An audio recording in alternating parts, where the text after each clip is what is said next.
इस वक्त मेरे साथ एक ऐसी शख्स मौजूद हैं, एडवोकेट विष्णु शर्मा जी, जो कि पहले बीसीडी में को चेयरमैन भी रह चुके हैं और इस बार वो मेंबर के लिए जो है चुनाव लड़ रहे हैं। सर, बहुत बहुत स्वागत है आपका लॉ सीट जनरल में बात करने के लिए। सर, इस बार आप मेंबर के लिए फिर से कंटेस्ट कर रहे हैं इलेक्शन, और पहले भी आप जो है को चेयरमैन रह चुके हैं बार काउंसिल ऑफ दिल्ली के। इस बार क्या नया जोश है, और क्या इस बार आपके जो है नए मुद्दे रहेंगे कि इस बार किन नए मुद्दों के लिए आप काम करना चाहेंगे, और पहले आपके द्वारा क्या काम किए गए हैं जी। धन्यवाद आदित्य जी। 2018 में जब बार काउंसिल चुनी गई तो मैं उसका सेक्रेटरी, यंगेस्ट बार काउंसिल का सेक्रेटरी बना। और सेक्रेटरी बनने के बाद हमारे लिए जो पहली प्राथमिकता थी, वो हमारे लिए प्राथमिकता थी हमारे वकील भाई बहनों के लिए सोशल सिक्योरिटी। उस सोशल सिक्योरिटी के लिए जो इम्पोर्टेंट एस्पेक्ट था वो था मेडिकल और टर्म इंश्योरेंस। क्योंकि इतने सालों में लगातार ये बात उठती रही कि मेडिकल और टर्म इंश्योरेंस एडवोकेट्स को मिलना चाहिए, लेकिन वो कारगर नहीं हुआ। हमने सेंट्रल गवर्नमेंट से लगातार बातें की, स्टेट गवर्नमेंट से बातें की, और 2 साल के अथक प्रयास के बाद 26 अप्रैल 2020 को हम आधी लड़ाई जीतने में सफल रहे कि हम दिल्ली के अधिवक्ताओं को मेडिकल और टर्म इंश्योरेंस का हम एक इस तरीके से उनको दिला सके। लेकिन ये लड़ाई पूरी नहीं हुई, क्योंकि 2020 से आज 2026 हो गया। हम लगातार ये लड़ाई कर रहे हैं कि दिल्ली में भी जो अधिवक्ता रजिस्टर्ड है और दिल्ली का वेरीफाइड लॉयर है, तो उसको मेडिकल और टर्म इंश्योरेंस हर हालत में मिलना चाहिए। चाहे वो गाजियाबाद का रहने वाला हो, गुड़गांव का रहने वाला हो, भरतपुर का हो, मथुरा का हो, और दिल्ली एनसीआर के अलावा कहीं पे भी हो। क्योंकि हमारा बहुत वजह से हम लोग अपना आधार कार्ड शिफ्ट नहीं करते, हम अपना वोटर आई कार्ड शिफ्ट नहीं करते, क्योंकि हो सकता है हमारी पुश्तैनी जगह हो सकता है हमारे और कई कई रीजन होते हैं। लेकिन इसका मतलब ये नहीं है कि हमें बार काउंसिल में जो मूलभूत सुविधाएं मिल रही हैं, उन मूलभूत सुविधाओं से हमें वंचित किया जाए। और इसी तरीके से किया गया। ये जो सरकार चुनी गई भारतीय जनता पार्टी की, यहाँ पे सरकार है, सेंट्रल में भी है और स्टेट में भी है।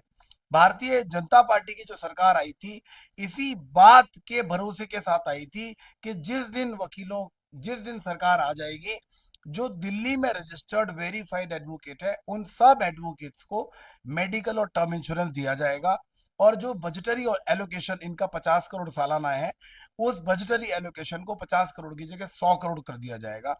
हमारी मांग दिल्ली सरकार से है, सेंट्रल गवर्नमेंट से है, कि वकीलों के लिए ये जो मूलभूत सुविधाएं हैं, और इसके अलावा एक और बड़ा इंपॉर्टेंट एस्पेक्ट है इस पॉलिसी के अंदर, वकीलों की उनके माँ और पिताजी को नहीं इंक्लूड किया गया। ये बड़े दुख की बात है। अगर किसी वकील साहब की हमारी शादी नहीं हुई है, वैसे इस पॉलिसी के अंदर पति पत्नी और 2 बच्चे हैं, लेकिन अगर शादी नहीं हुई तो उस केस में उनके माँ बाप को इंक्लूड कर दो। लगातार हम डिमांड कर रहे हैं कि इस पॉलिसी में माँ बाप को इंक्लूड किया जाए, क्योंकि आज हॉस्पिटल का खर्चा आप देखेंगे, वो लाखों लाखों के होते हैं। यदि अगर हम सारा दिन कोर्ट में रहते हैं और सारी दिक्कतों को फेस करते हैं क्लाइंट के लिए, तो क्या ये सरकार की एक नैतिक जिम्मेदारी नहीं है कि ये पॉलिसी जो दी जा रही है हमें, उस पॉलिसी में हमारे माताजी और पिताजी दोनों के नाम ऐड हो। अगर नहीं हुए तो वकील किसी भी हद तक जाएंगे, और दिल्ली सरकार को और केंद्र सरकार को जरूर सोचना पड़ेगा और उनको हर हालत में ये देनी पड़ेगी। ये आपने बताया कि क्या आपकी मांगे थी। आने वाले समय में, क्योंकि हम सब जानते हैं कि आप भी जो है फर्स्ट जनरेशन वकील हैं, और वकालत के प्रोफेशन की मैं बात करूं तो सबसे ज्यादा जो दिक्कत में रहता है वो रहता है फर्स्ट जनरेशन का वकील, खासकर जो आपने जितने भी इलाके अभी बोले, गुड़गांव, गाजियाबाद, मथुरा से, अगर वो दिल्ली प्रैक्टिस करने आया तो यहाँ पर देखता है वो हुजूम है एक वकीलों का। उस एक हुजूम में अपना स्थान कैसे बनाए, तो शायद उसको वो मोटिवेशन दे सकता है जो एक फर्स्ट जनरेशन वकील अब जो जाके उसकी वकालत जो है चल पड़ी है, उनमें से एक आप हैं। तो फर्स्ट जनरेशन लॉयर्स के लिए क्या कोई आप एम देखते हैं अगर आप बीसीडी में इलेक्ट होते हैं? देखिए, ये बात मैं समय समय पर 2018 से लगातार उठा रहे हैं, बार काउंसिल ऑफ इंडिया को भी कह रहे हैं। बार काउंसिल ऑफ दिल्ली के पास या किसी भी स्टेट बार काउंसिल के पास इतना फंड नहीं है कि वो हर अधिवक्ता को जो 5 साल से कम एक्सपीरियंस है उसको 10,000 रुपया महीना दे सके। क्योंकि 10,000 रुपया महीना, और दिल्ली के अंदर जो अधिवक्ता रजिस्टर्ड होते हैं एक साल में वो 15,000 होते हैं। आप कैलकुलेट करें क्या फिगर होगी। तो 5 साल से कम जिनका एक्सपीरियंस है, जो अधिवक्ता आज आ रहे हैं उनके लिए कम से कम 10,000 रुपया महीने का स्टाइपेंड होना चाहिए। ज्यादा नहीं तो कम से कम 3 साल के लिए तो करें। 3 साल के लिए करेंगे उसमें सेंट्रल गवर्नमेंट को भी हेल्प करनी चाहिए। और बार काउंसिल ऑफ इंडिया के पास इतना फंड है कि उस फंड को एआईबी के एग्जाम का इतना फंड आता है, वो एआईबी के एग्जाम का करोड़ों अरबों रुपया कहाँ जाता है जी? स्टेट बार काउंसिल से भी पैसा आता है। स्टेट बार काउंसिल से जो बार काउंसिल ऑफ इंडिया को जा रहा है पैसा, आप उससे उन अधिवक्ताओं के लिए कुछ करें। कम से कम 10,000 रुपया महीना आप यंग एडवोकेट्स को देंगे। हमारे सुप्रीम कोर्ट के जजेस है, हमारे हाई कोर्ट के जजेस है, जब रिटायर होते हैं तो उनका मेजर कंसर्न होता है कि यंग लॉयर लिटिगेशन से दूर होता जा रहा है, कॉर्पोरेट की तरफ जा रहा है, या लॉयर लीगल एजुकेशन के बाद में किसी और फील्ड में चला जाता है। क्यों चला जाता है? क्योंकि आप उनको एक सिक्योरिटी है वो नहीं दे रहे। आप आज 10,000 रुपये महीना देना स्टार्ट करिए। आप 10,000 रुपये महीना देंगे तो उसका इम्पैक्ट ये रहेगा कि उसके लिए जो सर्वाइवल बहुत टफ है वो थोड़ा आसान हो जाएगा। और मैं अपने जितने भी सीनियर, जितने भी मेरे भाई बहन आपके माध्यम से इसको सुन रहे हैं, मैं उनसे भी गुजारिश करता हूँ, उनसे भी प्रार्थना करता हूँ कि जो भी इंटर्न हमारे यहाँ हो, इंटर्न मतलब लॉ करने के बाद में, वो इंटर्न का पीरियड 6 महीने हो सकता है, 1 साल हो सकता है, 2 साल हो सकता है, 3 साल हो सकता है, उसको एक कंसीडरेबल अमाउंट दें जिससे कि उसका सर्वाइवल टफ ना हो और वो आसानी से आपके साथ साथ कोप अप कर सके। ये बड़ा जरूरी है। यंग एडवोकेट को यदि हम नर्चर करना चाहते हैं तो हमें ये सब चीज करना बहुत जरूरी है। अगर हमने ये नहीं किया आज आज अगर हम सचेत नहीं हुए तो इसके दूरगामी परिणाम बहुत घातक होने वाले हैं। कोई आखिरी मैसेज आप जो वकील लोग देखेंगे हमारा अभी जो इंटरव्यू, आपके वोटर्स हैं, जी। उनके लिए कोई आखिरी मैसेज आप देना चाहेंगे? देखिए, बार काउंसिल ऑफ दिल्ली हमारे जितने भी अधिवक्ता साथी हैं उनके हर दुख और सुख में खड़े हैं। कोविड के दौरान भी आप देखेंगे कि सिलेंडर प्रोवाइड करने से लेके, फाइनेंशियल एड से लेके, और पतंजलि के कार्ड तक जो उनको जरूरत हो, मेडिकल इंश्योरेंस, टर्म इंश्योरेंस, और अभी 2 तरीके के काम सेंट्रल गवर्नमेंट के साथ मिलके और करने हैं। पेंशन स्कीम पे काम करना जरूरी है कि जो अधिवक्ता 40 साल के बाद उन्होंने अपना जिंदगी एक शहर से माइग्रेट करके दिल्ली आए और दिल्ली में 40 साल कर लिया, अब वो पुनः अपने शहर में माइग्रेट करना चाहते हैं, उनके पास कोई ऐसी सोशल सिक्योरिटी हो, उनको 15,000 रुपया महीना, 20,000 रुपया महीना उनको यदि अगर पेंशन के रूप में दिया जाए, यदि वो लाइसेंस सस्पेंड करना चाहते हो तो उससे 2 फायदे होंगे। पहला फायदा ये होगा कि उनकी एक जीवन भर के लिए एक श्योरिटी हो जाएगी।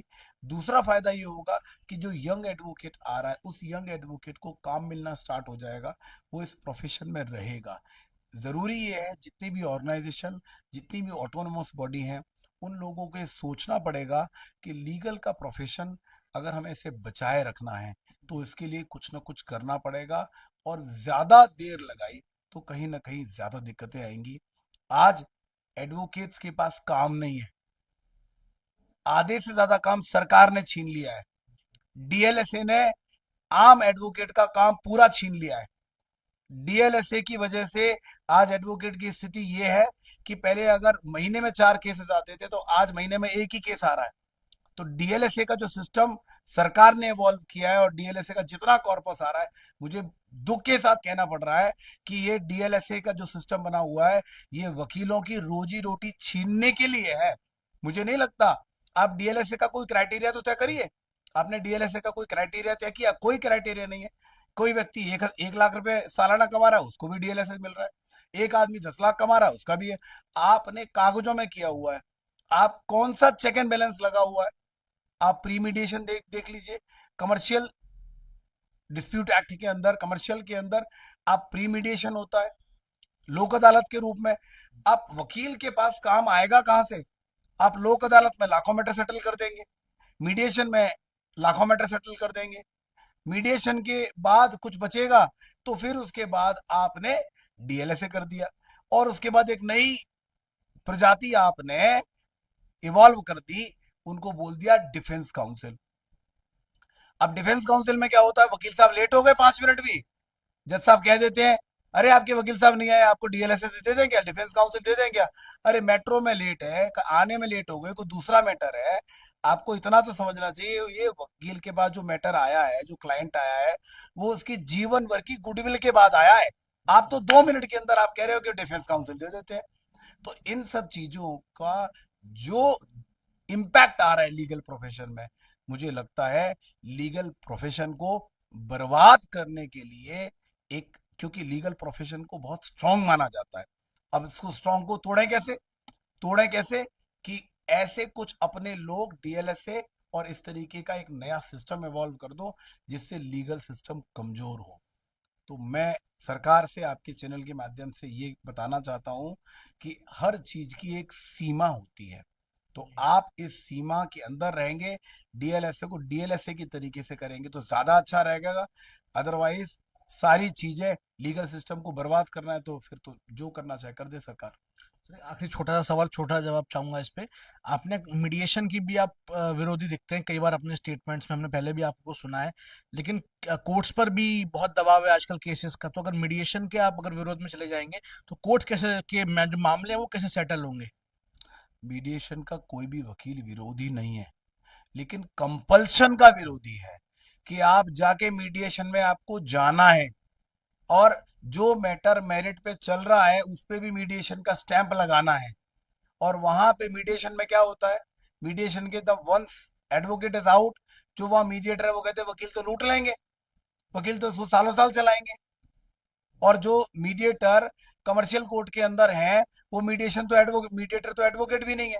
वो तो अलग अलग, जो राज्य सरकार के अलग अलग जो लोग हैं, वो प्रॉपरली वकीलों की सिवाय बुराई के क्लाइंट को कुछ नहीं करते।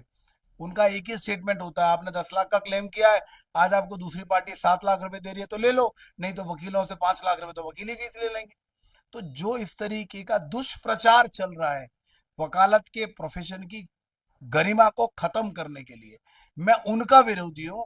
मीडिएशन में कहीं कुछ होता है उन कंडीशंस के अंदर, हर चीज एक परिधि के अंदर होनी चाहिए, लेकिन जहां दुरुपयोग होता है मैं उसका विरोधी हूं।